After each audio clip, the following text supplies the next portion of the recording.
इसी घटना के विरोध में सचिवा भाई आपके सामने जिस प्रकार से उसकी शिखा काटी गई थी, मैं दिलीप यादव अपनी शिखा काट रहा हूं। ये तो आप बहुत बड़ी घटना कर दी है। आपने पूरा शिखा काट दिया। एक बिल्कुल। क्या कर रहे हैं आप? ये रक्षा सूत्र भी मैं काट रहा हूँ। दिखाइए रक्षा सूत्र देखिए। दिलीप यादव आप एक बहुत बड़ी घटना कर रहे हैं। देख रहे हैं आप दिलीप यादव अब इसकी कोई आवश्यकता नहीं है। दिलीप यादव ने देख लीजिए ये शिखा भी काट दिया है।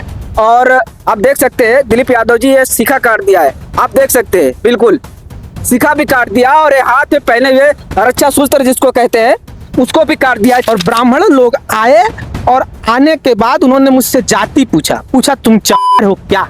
चमार हो क्या?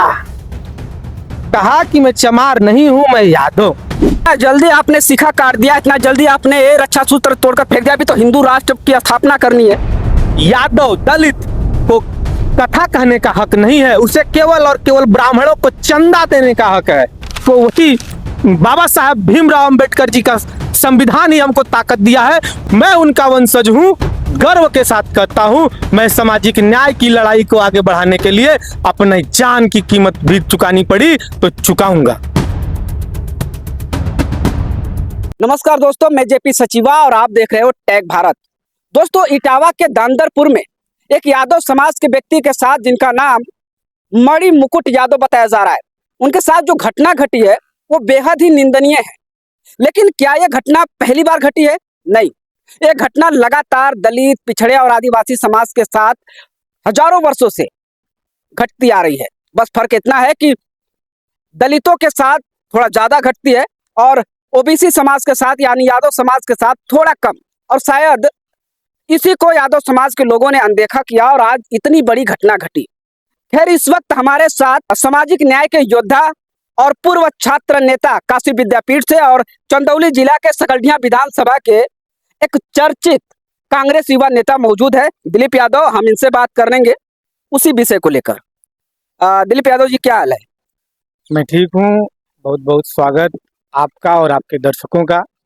सोशल मीडिया पर आप हमारे समाज, बहुजन समाज की आवाज़ को उठाते हैं और लगातार शोषित, पीड़ित, वंचित के हक में आप आवाज़ बुलंद करते हैं। मैं आपके चैनल का भी धन्यवाद देता हूं इसके लिए सचिवा जी। दिलीप यादव जी, आप लगातार देख रहे होंगे सोशल मीडिया पर कल से वायरल हो रहा है कि इटावा के एक दांदरपुर गांव में जो है कि यादव समाज के एक व्यक्ति थे मणि मुकुट यादव, जो कि घटना जिस तरह की घटी आप जरूर देखे होंगे। उस घटना के विषय में क्या कहना चाहेंगे? सचिवा जी, सबसे पहले तो उस वीडियो को देखने के बाद हम सभी जो समाज सेवी वर्ग के लोग हैं, प्रबुद्ध जन हैं, वो सभी आहत हैं। जो भी मानवीय मूल्यों में विश्वास रखते हैं, जो बाबा साहब भीमराव अंबेडकर जी के संविधान में विश्वास रखते हैं, भारतीयता में विश्वास रखते हैं, जो इंसानियत में विश्वास रखते हैं, वे सभी लोग इस कुकृत्य को देख करके बहुत ही आहत हैं। और कल की घटना ने मुझको भी झकझोर दिया। अखिलेश यादव जी का जब सीएम आवास गंगा जल से धोया गया, तब यादव समाज शायद सीख नहीं लिया और ये घटना जो घटी है, जिस तरह से उसमें दिखाया जा रहा है कि कथा कहने पर उनके सर के बाल छील दिए गए, उनसे पैर चटवाए गए और एक और जो कुकृत्य तरीके से जो घटना सामने आई है कि एक ब्राह्मण महिला की तरफ से ये कहा गया कि तुम जाओ बर्तन में पेशाब करके लाओ और फिर यादव जी के सर पे डाला जाएगा, और ऐसा किया भी गया। सचिवा जी, अखिलेश यादव जी की घटना से समाज को सीखना चाहिए था और स्वयं अखिलेश यादव जी को सीखना चाहिए था। ये तो सही बात कह रहे हैं, क्योंकि यादव समाज के अधिकांशतः लोग उन्हें अपना नेता मानते हैं और ये सर्वविदित है। अगर अखिलेश यादव जी ने कड़ा फैसला लिया होता तो समाज को आज ऐसा दिन नहीं देखना पड़ता। फिर भी देर आए दुरुस्त आए। और रही बात दांदरपुर की घटना की, तो मैं आपको बता देना चाहता हूं, जो वीडियो वायरल हुआ है उस वायरल वीडियो में कहा जा रहा है कि 103 ब्राह्मणों का यह गांव, और इसमें जो बयान मणि मुकुट यादव का मीडिया में आया है, उस मीडिया में उन्होंने कहा है कि मुझसे सुबह जो है मुझे आमंत्रित किया गया श्रीमद् भागवत कहने के लिए, सुबह का कार्यक्रम संपन्न हुआ, रात्रि का जब विश्राम का समय हुआ, तब दंदरपुर गांव के ब्राह्मणों के बच्चे और ब्राह्मण लोग आए, और आने के बाद उन्होंने मुझसे जाति पूछा तुम चमार हो क्या? तो मणि मुकुट यादव ने कहा कि मैं चमार नहीं हूं, मैं यादव। और इस बात पर तुम यादव हो तो तुम भागवत की गद्दी पर कैसे बैठ सकते हो, व्यास गद्दी पर तुम कैसे बैठ सकते हो? ये जो मनुवादी सिद्धांत है, मनुवाद के अंतर्गत यादव, दलित, पिछड़ा, ओबीसी, आदिवासी को कथा कहने का हक नहीं है, उसे केवल और केवल ब्राह्मणों को चंदा देने का हक है। लेकिन यादव समाज के बहुत सारे लोग, मतलब हो सकता है कि इस घटना के बाद कुछ लोग सबक सीखे, मुझे नहीं लग पाता है कि आपके समाज के लोग, यादव समाज के लोग सबक सीख पाएंगे, क्योंकि ऐसी हो सकता है कि 2 बार और भी घटना घटी है, लेकिन वो नहीं सीख पाते हैं। दलितों के साथ तो लगातार घटती रहती है, इससे भी ज्यादा अमानवीय तरीके से घटती है। लेकिन यादव समाज कहीं ना कहीं दलितों से अपने आप को ऊपर समझता है, और शायद यही कारण है कि वो इस तरह की घटनाओं को आम मान लेता है, और उसे लगता है कि मैं तो बहुत बड़ा हूं, तो हमारा सम्मान होगा। लेकिन आज दिखा दिया गया। सचिवा जी, आपकी बात से मैं सहमत हूं, जो आपने कहा कि यादव समाज कहीं ना कहीं अपने को दलितों से ऊपर समझता है, आदिवासियों से ऊपर समझता है। लेकिन मैं आपसे यही कहना चाहूंगा, यादव समाज अब जागरूक हो रहा है धीरे धीरे, और ये हर मनुवादी नीति को समझ रहा है, और अब यादव समाज दलित, शोषित, पीड़ित, वंचित के साथ सामाजिक न्याय की लड़ाई को लड़ने के लिए मजबूती के साथ अपनी लाठी और डंडा गाड़ के खड़ा। इस दंदरपुर इटावा की घटना ने जाति पूछा है, धर्म नहीं पूछा है। यादवों से जाति पूछा है, कथावाचकों से जाति पूछा है, धर्म नहीं पूछा है। और एक ब्राह्मणी महिला के मूत्र से हमारे बहुजन समाज के भाई, हमारे पिछड़े दलित समाज के भाई, यादव समाज के भाई का मुंडन किया गया है, उसके ऊपर छिड़का गया है। और उसी घटना के विरोध में सचिवा भाई, आपके सामने जिस प्रकार से उसकी शिखा काटी गई थी, मैं दिलीप यादव अपनी शिखा काट रहा हूं। ये तो आप बहुत बड़ी घटना कर दी, आपने पूरा शिखा काट दिया एक। बिल्कुल, क्या कर रहे हैं आप? ये रक्षा सूत्र भी मैं काट रहा हूँ। दिखाइए रक्षा सूत्र देखिए। दिलीप यादव आप एक बहुत बड़ी घटना कर रहे हैं, देख रहे हैं आप।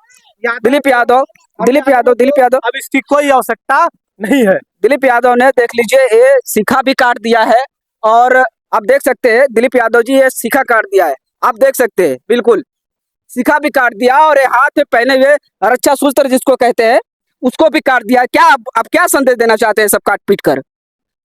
मैं अपने समाज और बहुजन समाज को यह संदेश देना चाहता हूं कि ये पाखंडवाद उखाड़ करके फेंक दो। इस पाखंडवाद की हमको जरूरत नहीं है। हमको ललई सिंह यादव जी की विचारधारा का अनुसरण करना चाहिए। अब हमको उसे अपना लेना चाहिए। हमारे लिए वही सही है। हमको वही बाबा साहब भीमराव अंबेडकर जी का संविधान ही हमको ताकत दिया है, वही हमको समानता का ताकत दिया है, हमको सामाजिक न्याय दे रहा है। हम सामाजिक न्याय के योद्धा के रूप में अपने शोषित, दलित, पिछड़े, वंचित समाज के हक और हुकूक की लड़ाई लड़ने का काम। इतना जल्दी आपने शिखा काट दिया, इतना जल्दी आपने ये रक्षा सूत्र तोड़कर फेंक दिया। अभी तो हिंदू राष्ट्र की स्थापना करनी है।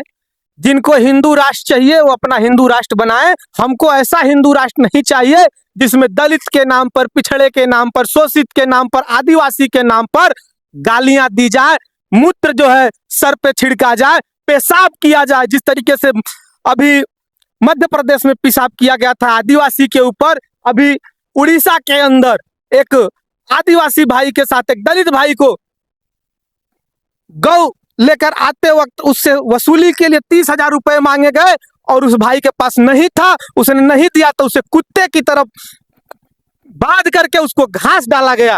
वास्तव में ये हिंदू भाई नहीं है, ये ब्राह्मणवाद का नंगा नाच है।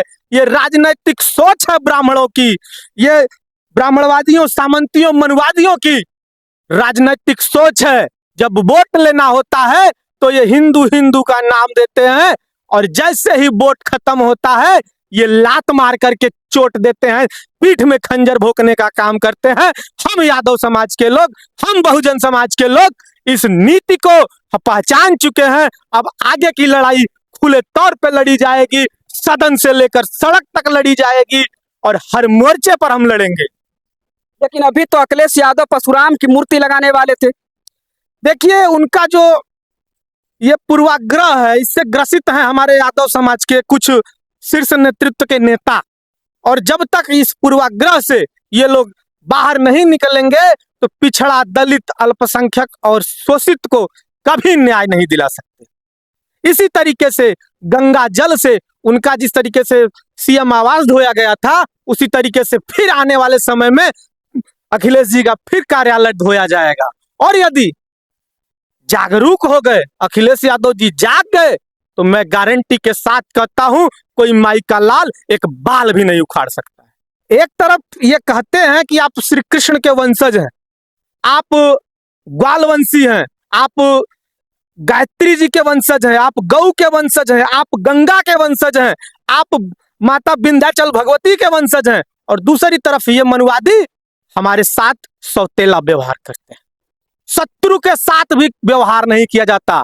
इनसे तो अच्छे मुगल थे, इनसे अच्छे मुगल थे जिनके दरबार में, अकबर के दरबार में 9 से 10 ब्राह्मण रहा करते थे। उसके यहाँ सामाजिक न्याय था, उसके यहाँ समाजवाद था। वीर लोरिक हमारे जो पूर्वज पुरोधा रहे हैं, उन्होंने ऐसे सामाजिक न्याय के लिए सदैव आवाज बुलंद किया है। मैं उनका वंशज हूं, गर्व के साथ कहता हूं, मैं सामाजिक न्याय की लड़ाई को आगे बढ़ाने के लिए अपने जान की कीमत भी चुकानी पड़ी तो चुकाऊंगा।